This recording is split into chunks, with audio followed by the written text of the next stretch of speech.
Adaptation in desert plants. Take two potted plants, one cactus and other a leafy plant. Tie the plastic bags loosely around the leaves of this plant and keep them in sunlight from early in the morning. So आपको क्या करना है, दो cactus और एक leafy plant लेना है और दोनों को मॉर्निंग में एक प्लास्टिक का बैग में कवर करके रखना है. So and keep in sunlight from early in the morning, और सनलाइट में रखना है मॉर्निंग में. In the afternoon, bring those pots into the classroom and observe them. और फिर आपको क्लासरूम में उसको दूसरे क्लासरूम में लाकर क्या करना है, ऑब्जर्व करना है. बाहर 1-2 घंटा रखिए और फिर ऑब्जर्व करिए. तो आपको क्या दिखेगा, प्लास्टिक बैग में जो हमने कवर किए हैं दोनों में दो डिफरेंसेस हमें मिलेंगे. पहला डिफरेंसेस ये मिलेगा कि लीफी प्लांट का जो प्लास्टिक बैग है उसमें ज़्यादा से वाटर ड्रॉपलेट्स हमें दिखेंगे और कैक्टस में जो वाटर ड्रॉपलेट्स है वो कम दिखेंगे. तो ऐसा क्यों होता है, क्योंकि ये कैरेक्टरिस्टिक्स है कैक्टस एंड लिपी प्लांट का. कैक्टस जो है वो कम से कम वाटर इवोपरेशन करता है और लिपी प्लांट जो है वो ज़्यादा वाटर इवोपरेशन करता है. Has the same quantity of water collected in both the bags. So we got this answer now. तो हमें पता है कि कौन सा बैग में ज़्यादा जो पानी था वो, तो हमें लीफी प्लांट में जो था सबसे ज़्यादा वाटर जो है वो कलेक्शन दिखाई दिया था. Next paragraph. Desert plants are either leafless or their leaves are like small needles or have been modified into the thorns. So desert plants are either leafless or their leaves are like small needles. So desert plant का character ही वही है कि desert plant के desert में जो plants होते हैं वो leafless mean there is no leaf and if the leaf is converted into the small needles. Leaf जो है वो स्मॉल निडल में कन्वर्टेड रहते हैं. जो ये थॉर्न लाइक स्ट्रक्चर जो आपको दिख रहा है तो ये है लीफ, जो लीफ जो है वो थॉर्न्स में कन्वर्ट हो चुके हैं. और have been modified into the thorns, मतलब लीफ जो है वो थॉर्न्स में या स्मॉल निडल में क्या हो रहे हैं, मॉडिफाइड हुए हैं. As a result they lose very little water by evaporation. अगर लीफ ही नहीं तो वाटर का इवोपरेशन क्या होने वाला है, कम. The stem stores the water and food and is therefore fleshy. अभी जो स्टेम है वही क्या करेगा, वाटर और फूड का स्टोरिंग करता है.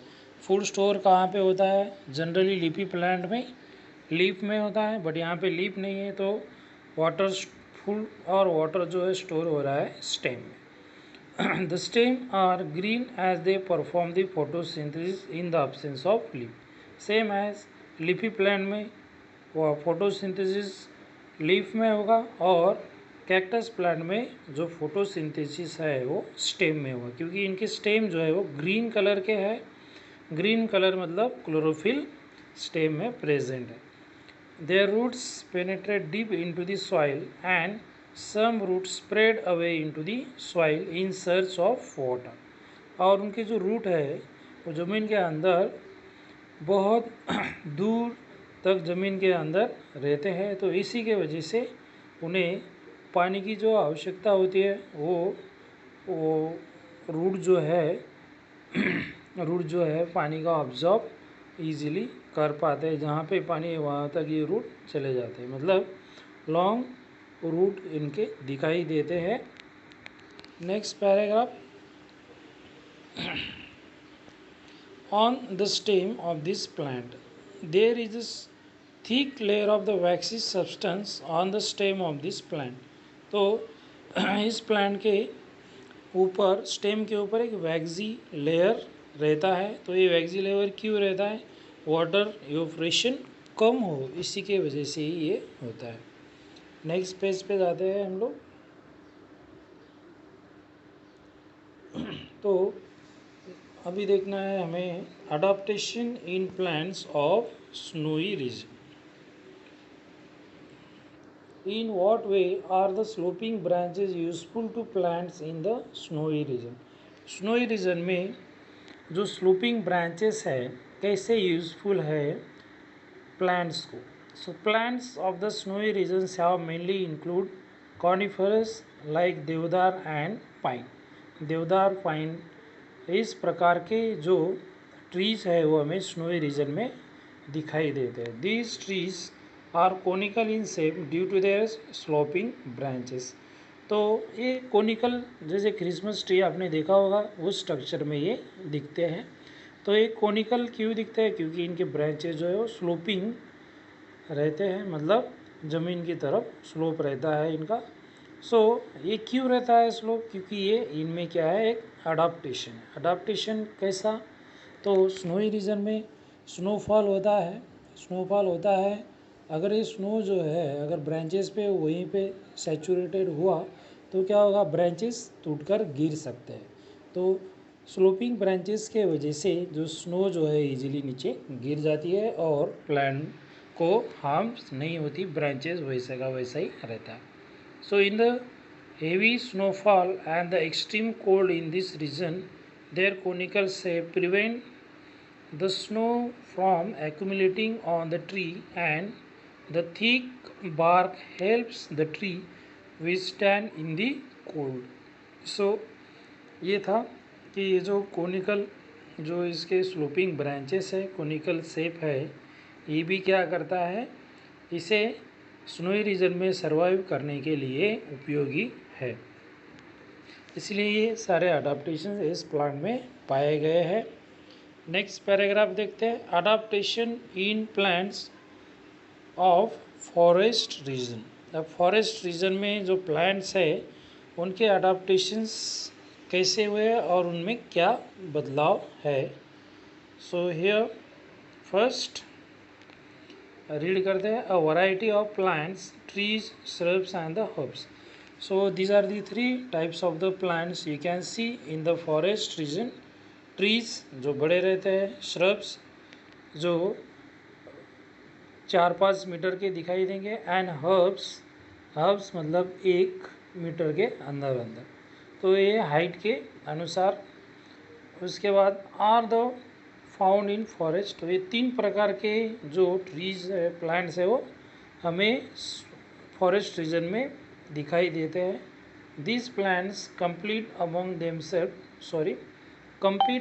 themselves for sunlight. तो ये जो है ये सनलाइट में क्या करते हैं, एक दूसरे में कॉम्पीट, मतलब उनमें कंपटीशन रहता है कि सनलाइट कौन ले. तो हमें पता ही है डेंस फॉरेस्ट रहता है तो यहाँ पे सनलाइट की ज़रूरत रहती है प्लांट को. तो सनलाइट लेने के लिए एक दूसरे में उनमें कंपटीशन रहता है. Hence this trees grows tall to get the sunlight, and climbers and the vine grow to a great height with the support of these trees. So here the tree and the climbers, they also grows to height because of they have to get the proper sunlight for the photosynthesis. Spring-like tendrils on the stem of these climbers is an example of the adaptation.